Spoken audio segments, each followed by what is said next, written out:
Hello viewers, welcome to my channel Electrical Study. After watching the video, if you think that it is helpful to you, then kindly do subscribe my channel and press the bell icon so that you will get notified when I upload a new video in my channel. Also, I would like to request you all to like and share my videos as much as possible. तो previously हम लोगों ने जो DC machine है उसका complete series को start किया है। अभी तक आप लोगों ने अगर उस वीडियो को वॉच नहीं किया तो वीडियो का प्लेलिस्ट का जो लिंक होगा वो डिस्क्रिप्शन बॉक्स में होगा। लिंक में विज़िट करके आप लोग सिंपली जो अदर्स वीडियो मैंने अपलोड किया है डीसी मशीन का, आप लोग उसको वॉच कर सकते हैं। तो आज की इस वीडियो में मैं डिस्कस करने वाला हूँ कि किस तरह से हम लोग डीसी मशीन का जो मैक्सिमम एफिशिएंसी होता है उसका जो कंडीशन है, कंडीशन को किस तरह से हम लोग डिराइव कर सकते हैं। Okay, so without wasting time, let's start today's session. So the topic is related to DC machine, that means DC generator. Okay, DC machine के अंदर में दो टॉपिक आता है, एक आता है DC generator, एक होता है DC motor. Okay, तो अभी हम लोग DC generator के बारे में स्टडी कर रहे हैं। तो उसके अंदर में जो कंडीशन फॉर मैक्सिमम एफिशिएंसी आता है, मतलब कौन सी कंडीशन में हम लोग DC जनरेटर से मैक्सिमम वोल्टेज को एक्सट्रैक्ट कर सकते हैं, वो कंडीशन का हम लोग इसमें इस वीडियो में डिराइव करना सीखेंगे। सिंपली इस वीडियो को डिराइव करने के लिए यहाँ पे मैंने कंसीडर किया है एक डीसी शंट मोटर। ओके, आप लोग यहाँ पे देख सकते हैं कि मोटर का जो फील्ड वाइंडिंग है वो आर्मेचर के साथ पैरेलली कनेक्टेड है। ओके, और आर्मेचर का जो रेजिस्टेंस होता है उसको हमने R suffix A, that means armature resistance से डिनोट किया है। और आर्मेचर में जो वोल्टेज जनरेट होगा, ओके, वो वोल्टेज के वजह से जो करंट होगा उसको हम आर्मेचर करंट बोलते हैं, उसको हम आई सफिक्स ए से डिनोट किए हैं। इसका डायरेक्शन भी यहाँ पे मैंने शो किया है। इसके बाद देखिए यहाँ पे एक पॉइंट है, इस पॉइंट को अगर हम नोड पॉइंट कंसीडर करें तो इस पॉइंट में जो आर्मेचर करंट है वो आने के बाद दो पार्ट में डिवाइड होता है। एक पार्ट हमारा फील्ड वाइंडिंग में फ्लो करता है जिसको हम बोलते हैं शंट फील्ड करंट ISH, और दूसरा करंट क्या होता है जो लोड कनेक्टेड होता है जनरेटर के साथ, लोड की तरफ फ्लो होता है, उसको हम बोलते हैं लोड करंट I_L। ओके, और यहाँ पे दो टर्मिनल है, एक को हम ए टर्मिनल बी टर्मिनल बोलते हैं। इन दोनों टर्मिनल के बीच में हम लोग लोड को कनेक्ट करते हैं, इसलिए इस टर्मिनल के अक्रॉस जो वोल्टेज होता है उसको हम लोड वोल्टेज कंसीडर करते हैं। ओके, तो जनरली जो डीसी जनरेटर होता है उसका जो आउटपुट होता है, आउटपुट लोड की तरह, लोड की टर्मिनल पे कनेक्टेड होता है, राइट। तो इसीलिए हम लोग जनरेटर का आउटपुट पावर को लिख सकते हैं V/IL। ओके, पावर मतलब क्या होता है, वोल्टेज इनटू करंट। डीसी का केस में, एसी के केस में उसके साथ पावर फैक्टर मल्टीप्लाई होता है। तो क्योंकि ये डीसी केस है इसीलिए हम लोग आउटपुट पावर को लिख सकते हैं V/IL। ओके, V मतलब यहाँ पे जो आउटपुट टर्मिनल अक्रॉस जो वोल्टेज होगा वो, और जो लोड करंट होगा वो। सिमिलरली हम लोग इनपुट को लिख सकते हैं आउटपुट प्लस लॉसेस, मतलब आउटपुट के साथ यहाँ पे जो आउटपुट होगा ए और बी टर्मिनल के बीच में, उसके साथ अगर हम इसके बीच में जो लॉस होगा, ओके, लॉस को अगर हम प्लस कर दे, ऐड कर दे, तो वो किसके बराबर होगा, इनपुट के बराबर होगा। अभी input equal to output plus losses दो तरह के होता है डीसी मशीन में, एक होता है कॉपर लॉस, दूसरा होता है आयरन लॉस, राइट।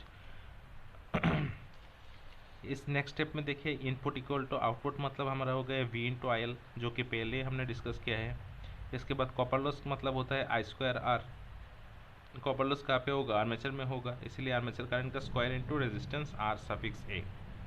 इसके बाद हमारा आता है आयरन लॉस। तो आयरन लॉस क्योंकि कॉन्स्टेंट लॉस है इसीलिए हम इसको डिनोट करता है W सफिक्स C से। ओके, W मतलब पावर लॉस और C मतलब constant, that means constant power loss, right. इसके बाद देखिए यहाँ पे जो नोड पॉइंट है, नोड पॉइंट पे अगर हम KCL को अप्लाई करें, किरचॉफ्स करंट लॉ अप्लाई करें, तो according to Kirchhoff's current law in a particular node the sum of all incoming current will be equal to sum of all outgoing current. तो यहाँ पे जो इनकमिंग करंट होगा वो होगा I_A, और आउटगोइंग करंट क्या होगा, I_SH प्लस I_L, राइट। तो इसलिए यहाँ पे जो देखिए इनपुट के बाद V/IL सेम हमने यहाँ पे लिखा है, और I जो है उसकी जगह पे हम लोग लिखा है IL plus ISH।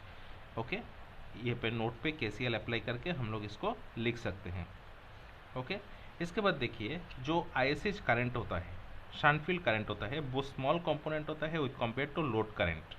Okay, load के अक्रॉस जो करंट होता है वो लार्ज क्वांटिटी होता है, और शांट फील्ड के अक्रॉस जो करंट होता है वो स्मॉल क्वांटिटी होता है, इसीलिए हम लोग शांट फील्ड करंट को यहाँ पे नेग्लेक्ट कर सकते हैं।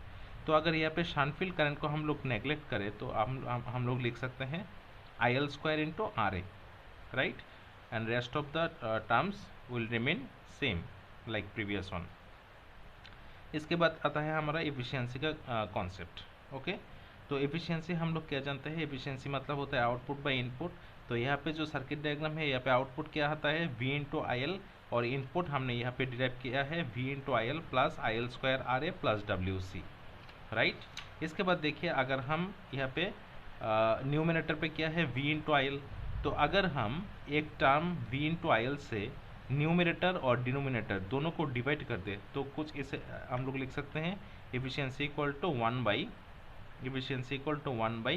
1 plus IL RA by V plus WC by V into IL।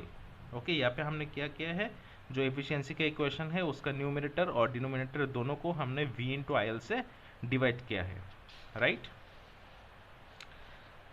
इसके बाद देखिए हम लोगों को क्या करना पड़ेगा, मैक्सिमम एफिशिएंसी के कंडीशन को डिराइव करना है। तो यहाँ पे जो रिलेशनशिप है, यहाँ से आप लोग देख सकते हैं कि एफिशिएंसी का वैल्यू कब मैक्सिमम होगा, जब हमारा डिनोमिनेटर का वैल्यू मिनिमम होगा, राइट। अभी डिनोमिनेटर वैल्यू को मिनिमम करने के लिए हम लोग को डेरिवेटिव करना पड़ता है, राइट। तो इसीलिए डेरिवेटिव करना पड़ेगा डिनोमिनेटर को, that means 1 plus IL RA by V plus WC by V into IL, right. और उसको हमको मिनिमम करना पड़ेगा, मिनिमम करने के बाद एफिशिएंसी मैक्सिमम होगा, क्योंकि इन दोनों के बीच में जो रिलेशनशिप है वो इन्वर्सली प्रोपोर्शनल रिलेशनशिप है। और कितना हम मिनिमम कर सकते हैं, 0 तक हम लोग इसको मिनिमम कर सकते हैं, राइट। इसके बाद देखिए, इसके बाद सिंपल हम यहाँ पे डेरिवेटिव करेंगे, इसके बाद यहाँ पे सिंपल डेरिवेटिव होगा, राइट।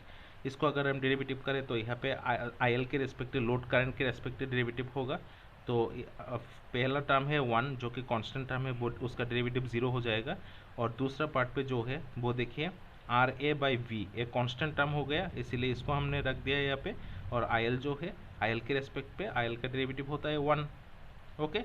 और यहाँ पे जो आता है WC by V into IL, यहाँ पे WC बाई V कॉन्स्टेंट होता है, राइट। और 1 बाई IL रहेगा, 1 बाई IL को हम लोग डेरिवेटिव U बाई V का फॉर्मूला यूज़ करके इसको डेरिवेटिव करेंगे, राइट। जो डेरिवेटिव करने के बाद फाइनल जो एक्सप्रेशन आएगा वो आएगा RA by V plus equal to WC by V into IL square, right. इसको अगर हम साइड चेंज करेंगे तो आ जाएगा IL square RA equal to WC। तो यहाँ पे देखिए IL स्क्वायर RA मतलब क्या हो गया, करंट का स्क्वायर इंटू रेजिस्टेंस, जो कि होता है हमारा copper loss, okay. Copper loss को हम वेरिएबल लॉस भी बोलते हैं, इक्वल टू WC मतलब होता है constant loss. So that means maximum condition of efficiency क्या है, जब भी डीसी मशीन में वेरिएबल लॉस कांस्टेंट लॉस के इक्वल होगा तब हम लोग मैक्सिमम एफिशिएंसी एक्सट्रैक्ट कर सकते हैं, राइट। और किसी भी कॉम्पिटिटिव एग्जाम में पूछे जाते हैं कि मैक्सिमम एफिशिएंसी कंडीशन में जो लोड करंट होता है उसका वैल्यू किस तरह से हम लोग डिटरमाइन कर सकते हैं। तो यहाँ पे जो डेरिवेशन हमने किया है, इससे आप लोग लोड करंट का एक्सप्रेशन को डिटरमाइन कर सकते हैं, IL equal to root under WC by RA ampere, right. So इस तरह से हम लोग लोड करंट का वैल्यू को डिटरमाइन कर सकते हैं। तो I hope all of you have understood each and every steps of this derivation. Still you have any queries, you can simply ask in comment section, and if you clear about this then kindly do like and share this video as much as possible. Thank you for watching.